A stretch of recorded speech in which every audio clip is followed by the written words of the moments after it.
Going to be correct and working. So let's think about what we would have talked about last Sunday.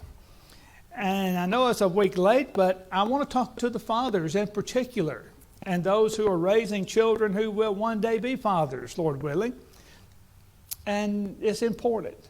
I tell you, fathers' role, I think, is underestimated. It's undervalued.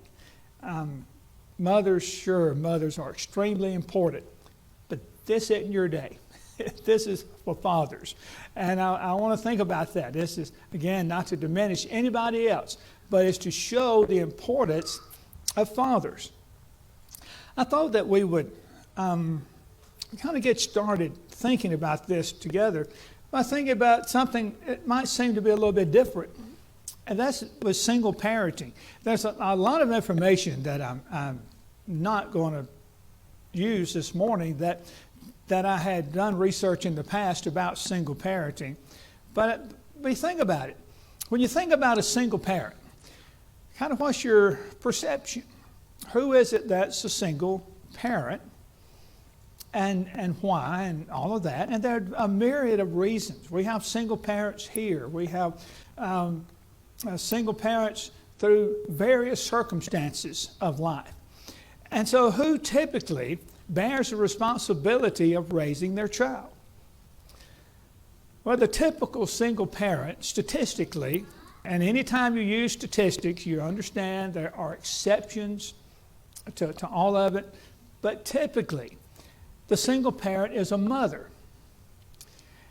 In fact, 84% of custodial parents are mothers. 16% of custodial parents are fathers. And isn't it true that if we hear, for instance, that a man has custody of his children and his ex-wife is still living, we think, really must be something going on there, that the father got custody, because typically it's the mother, isn't it, that would have custody. And at first glance, it's like, well, this seems to diminish the influence of fathers, because look at all these single mothers. They're the ones raising their children. But I want to suggest, no, it doesn't do that. Doesn't do that at all. I thought I was past this cough. It's, I don't know. But I am past the other, just in case anybody's a little nervous about it. But the cough is hanging on. But anyway, you might think, well, this is sort of diminishing the role of fathers, and we're here this morning to talk about fathers. But I think we'll see that, no, it doesn't at all. In fact, it's going to emphasize the importance of fathers. If I ask you a true-false question, I've already put the answer up there. Most single parents have never been married. Excuse me. Is that true or false? Well, it's false. That doesn't really fit the statistic at all. 45% are currently divorced or separated. 34% have never been married. 19% are married. In most cases, these represent women who have remarried, and then 1.7% were widowed. And so, again, most single parents, or at least the highest percentage of them, find themselves as a single parent because they had to divorce, be separated from the father of the children. But when you think about the impact of this is just truth. That's just the way that it is in our society.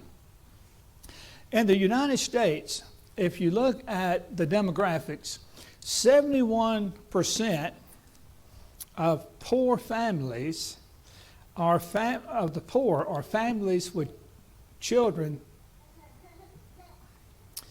Let me say this right. In the United States, 71% of poor families with children are not married. Get that verbiage right in there. And so as you look at the left side non-poor families, whatever, the government defines that as a percent of the federal poverty level, all of that. But when they just say, okay, of all the families who are not poor, 73% of those families are married. 26% are not. And so the poorest of our families, generally speaking, are found among the unmarried families. In fact, the other chart shows that, just the reverse of the first chart, really.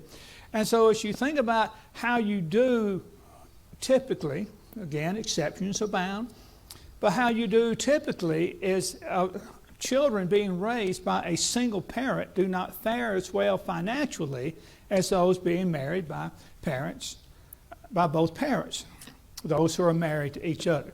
So that makes sense. So you think about it. Typically in a single parent home, you've got only 26% that are able to rise above that financially. Where with a married home, it's found to be much easier. Well, okay. So saying all of that, many have concluded that it doesn't make any difference, or perhaps very little difference, for children to be raised in a single parent home. As if I've heard women say, I don't need a man. I don't need a man. Well, again, there are exceptions, but generally that doesn't hold up. That's not how it turns out in real life. Everything we've looked on so far, though, is based on economics. It's just financially better to have mom and dad in the home. Just a statistical truth.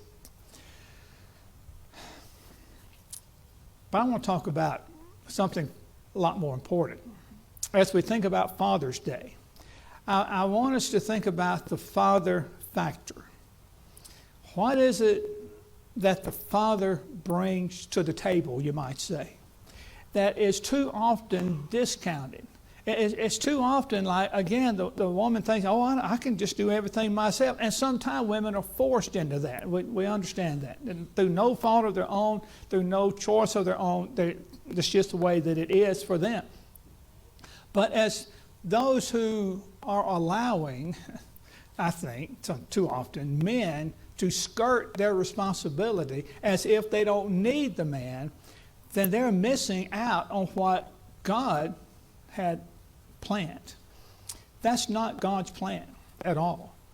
For the woman to just say, I don't need the man, and the man to skirt his responsibility and just go on his way.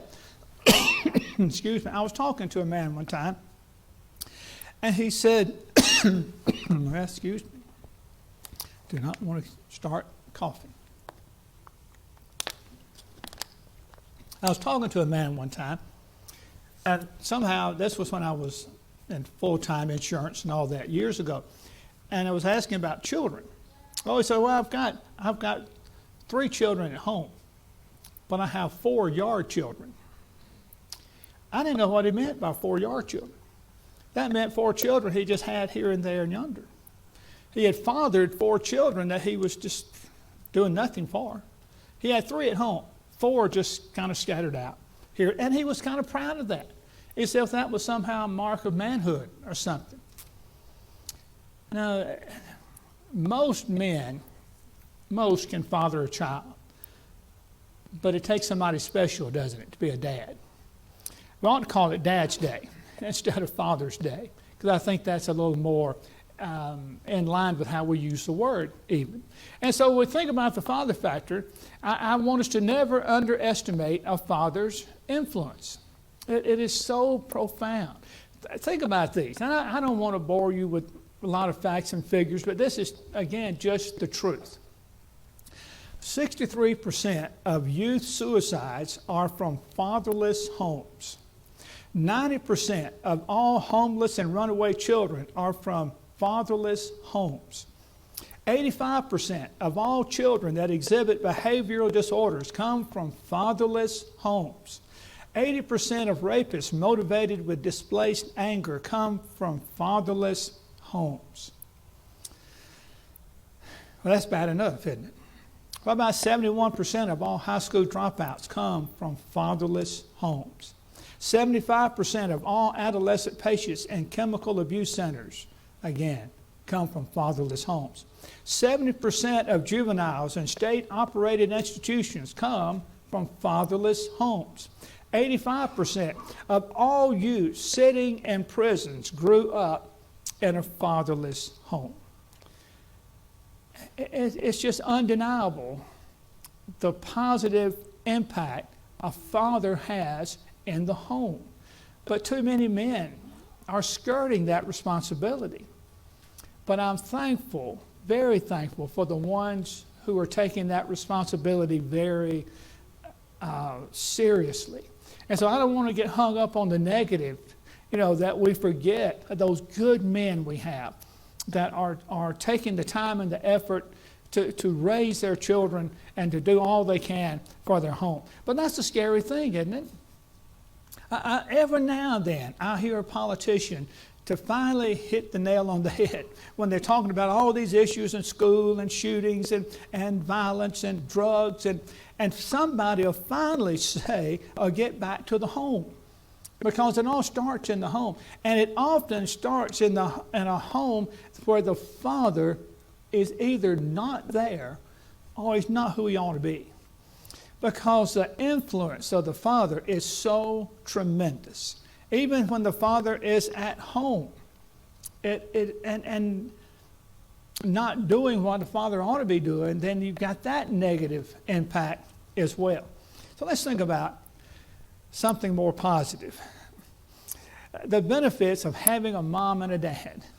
It's so important. Here's an article I found a good while back. Dr. Nigel Barber, an evolutionary psychologist, examined crime statistics from 39 countries collected by Interpol for his November 2004 paper entitled Single Parenthood as a Predictor of Cross-National Variation in Violent Crime. He cites the work of a researcher who discovered that children of single mothers in the United States are about 7 times as likely to be incarcerated for crimes compared to children raised by married couples. So, mom and dad, you're to be commended because you are helping your child more than you may realize by you both being there and doing what moms and dads are supposed to do. I heard this one time. And when I say what I'm going to say, it will sound awful. I'm just tell you. It's going to sound like, wow, that's just a racist comment. That's just there was a talk show host a conservative talk show host, and happened to be a black man, and he would make statements designed to be controversial, designed to just kind of shock his audience, It was a call-in show. He wanted people to call in. He made this statement, or he asked this question: why do you call a 14-year-old black teenager who has an abortion? Well, it's like, he said, you call him a crime fighter. And everybody's like, oh no, you can't say that. He went on to say, statistically, that's what happens. When a young girl has a baby with no support, no backup, no father in the home, typically that child grows up to commit crime and be in prison. And all the research validates that, verified. Now, he said it for the shock factor, but statistically, there was truth there that couldn't be denied. But then Senator Sam Brownback, some years ago, made this statement at the Senate Appropriations Subcommittee. He said, children raised in married families are 3 times less likely to repeat a grade in school, 5 times less likely to have behavioral problems, half as likely to be depressed, 3 times less likely to use illicit drugs, half as likely to become sexually active as teenagers, and 14 times less likely to suffer abuse from their parents, all by being in a married home. Pretty good odds of doing better in life, isn't it? And all of that, can't you see God's wisdom? Can't you see that God had the right plan for us all along? Let's start with marriage. And Genesis, go back to the beginning. Genesis 2, verse 24. Therefore a man shall leave his father and his mother and hold fast to his wife, and they shall become one flesh. God looked down and he looked at Adam. Adam had nobody like him.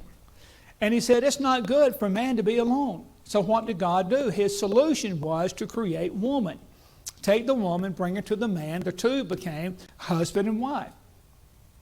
And for all the rest of, till here we are today, that's God's plan for a good, secure, stable, healthy home is husband and wife. And so let's raise our children as a married couple. The Bible says in Ecclesiastes 4, verse 9 and 10, two are better than one because they have a good reward for their toil. For if they fall, one will lift up his fellow. But woe to him who is alone when he falls and has not another to lift him up. The Bible says, I think it's in Malachi, God hates divorce. He does. All of our families, I dare say, have been affected in some way by divorce. But what I never fully appreciated till recently is the last part of that statement. God hates divorce, for it covers one's garment with violence. I didn't really appreciate that until you see the effect of divorce. You see the home that is ripped apart. You see the children who are just torn between the two parents. And you see the financial bomb that is just dropped in the middle of all of that. And you see the ripple effects as it goes through the family. We talked this morning about tradition and all the things we're used to doing together. Divorce just blows that up. It never was God's plan. And then I think about that parent now who is now left alone. Two are better than one, because they have a good reward for their toil. For if they fall, one will lift up his fellow. But woe to him who is alone when he falls and has not another to lift him up. One of the blessings of being married, and I know there's many here who are not, many who have been, widower, various circumstances of life, to have that partner in life is so invaluable. And it's such a blessing to children who may not really realize it at the time. What a blessing it is to have mom and to have dad right there at home. But in particular this morning, think about dad, to have dads in the home. We've already seen the statistics. It's always better when the father is in the home. Now, let's think about the fathers. Ephesians 6 and verse 4. Ephesians 6, is that chapter that starts out in verse 1. The first verse we taught Jason to learn. Children, obey your parents in the Lord, for this is right. We wanted him to know that one. Children, obey your parents.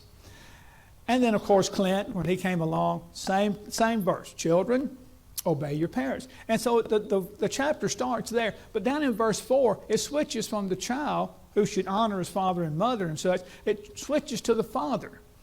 Fathers, do not provoke your children to anger, but bring them up in the discipline and instruction of the Lord. And I think fathers don't maybe fully appreciate that when it comes from them, it has a different impact in some way than it comes from mom. That's dad.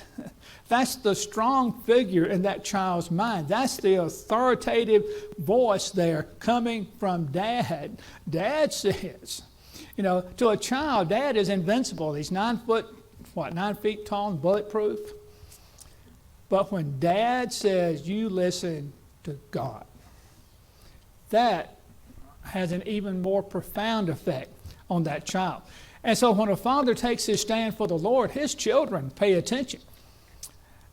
Joshua did that back in Joshua 24. This was toward the end of Joshua's life. And he was not far from dying here. But he still had this as his goal. He said, if it is evil in your eyes to serve the Lord, choose you this day whom you will serve. whether the gods your fathers served in the region beyond the river, or the gods of the Amorites in whose land you dwell. But as for me and my house, we will serve the Lord. See, when that comes from Dad, when that comes from the father, it has a huge impact on the children and on the wife as well. When God was deciding in his master plan how he was going to bring Jesus to the earth, one of the keys to his plan was entrusted to a man named Abraham. Abraham was the one that God chose for the line of Jesus to come through. All the way from Abraham, all the way down to Mary. And so of Abraham, God said, "For I have chosen him, that he may command his children and his household after him, to keep the way of the Lord by doing righteousness and justice, so that the Lord may bring to Abraham what he has promised him." What was the key going from Abraham? It's for that same faith to go to Isaac, and Isaac to Jacob, and Jacob to his 12 sons. To one of those sons in particular was Judah, and through Judah, you just trace it all the way through history, would come Christ. But it started with God looking at Abraham and says, "I've chosen him. I know him. He'll command his children. He'll do his children right by teaching them to follow me." And what a great plan that was. But it hinged on that father. Isaiah said in chapter 38, verse 19, the living, he thanks you as I do this day. The Father makes known to the children your faithfulness. Fathers, provoke not your children to wrath, but bring them up in the discipline and instruction of the Lord. And here Isaiah says, the Father makes known to the children your faithfulness. It's a different impact when it's coming from Dad, that authority figure within the home, or it should be. Fathers, you are the key to take faith from one generation to the next. It doesn't take long for that chain to be broken. Abraham kept it going in his family. Oh, there were ups and downs, to be sure, but he kept it going. Fathers, you're so important. The psalmist said, Psalm 45, verse 16, in place of your fathers shall be your sons. You will make them princes in all the earth. That's just the flow of life, isn't it? From father to son, all the way through history. And it's so important for fathers to be that link in that chain. The psalmist said, David said in Psalm 22 and verse 30, a whole generation will serve him. They will tell the next generation about the sovereign Lord. They will come and tell about his saving deeds. They will tell a future generation what he has accomplished. Who's going to tell about the Lord? Well, particularly fathers. Pass that faith, that conviction on to the next generation. And so fathers are so critical. They're so important. And so often, though, you wonder, where are the dads? You know, you see all too often the burden is placed on mom that it shouldn't be. You know, Peter talked about that. He says that you give honor to your wife as unto a weaker vessel. Not that she is a weaker vessel, but you treat her like she is. You put her on that pedestal. You honor her in that way. And so the fathers have that unique role that they are the spiritual leader of the home. They are that voice of authority that children especially respect. They can be the ones that says, not go to church with your mom, let's get in the car and it's time to go. Now, how often is it that the mom is trying to get the children to do like they know she needs to do? And it's time to go to church. How hard is it for the mom to get the child to go to church if the dad's sitting at home? Very difficult, isn't it? But when the dad's first one out the door, it's just time to go. There's no argument. There's no discussion. This is what we do. This is who we are. As for me and my house, we will serve the Lord. And what a difference, dads, you make in your home. Never let your value be undersold, be undervalued, because it's important. That father factor, as we're calling it, never underestimate that influence, that father's influence and that impact you have on your children. It's invaluable. Appreciate your good attention. Let's take our song books now and turn to the number that has been selected. There could be one here this morning who needs to obey the gospel. We never know what our opportunities are going to be, when it's going to be the last time we have the chance. The Lord said He's going to come back when you least expect it. We don't know when that's going to be. We don't know when life can change for us, when we don't have the opportunity. Don't let the opportunity pass you by. If we can help you in any way to be ready to meet the Lord, let it be known while we stand and sing.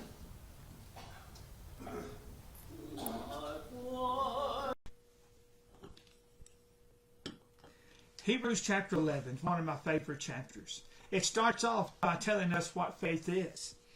Now, faith is the substance of things hoped for, the evidence of things not seen. A lot of people claim to have faith. James would say, show me your faith. Show me your faith. Well, the book of Hebrews, here in chapter 11, 17 times, it tells us by faith various things happen or were done. By faith, Enoch was taken away. By faith, Noah prepared the ark. By faith, Abraham obeyed by leaving home. By faith, Sarah found the strength to conceive. And on it goes, all the way through this great chapter. By faith, Moses was hidden, and so on. And so what are we doing by faith? I hope our life is guided by our faith, so that we can say, by faith, I'm serving the Lord. Hope you have a great day.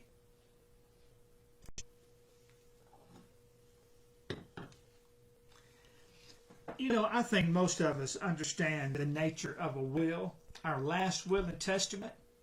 The Bible has something to say about that. That once a person dies, you can't change that will. In Hebrews chapter 9 and in verse 16, for where there is a testament, there must also of necessity be the death of the testator. For a testament is in force after men are dead, since it has no power at all while the testator lives. And so once you die, your will goes into effect, and nobody can change that. And so it was with the law of the will of Christ. Once He died, it went into effect. It took His death, but then once He died, it was in effect. Now, I've heard people say that I don't think Jesus would say the same thing today. Has His will changed? No, once He died, His will, His last will and testament went into effect, and nobody can change it. Let's be sure we're not trying to do that very thing. Hope you have a great day.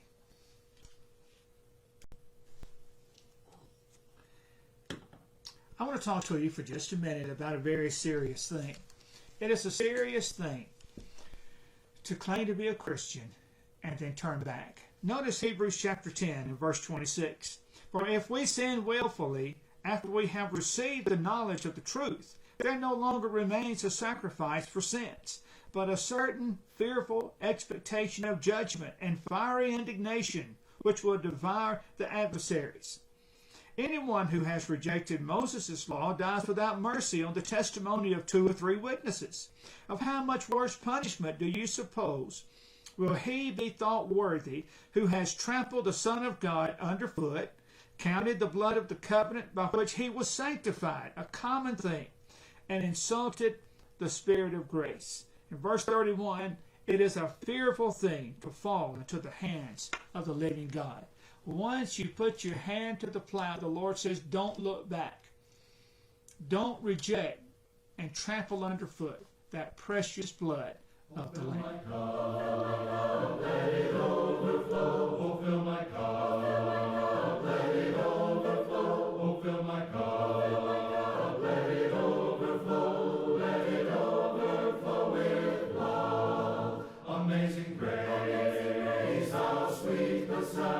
sing a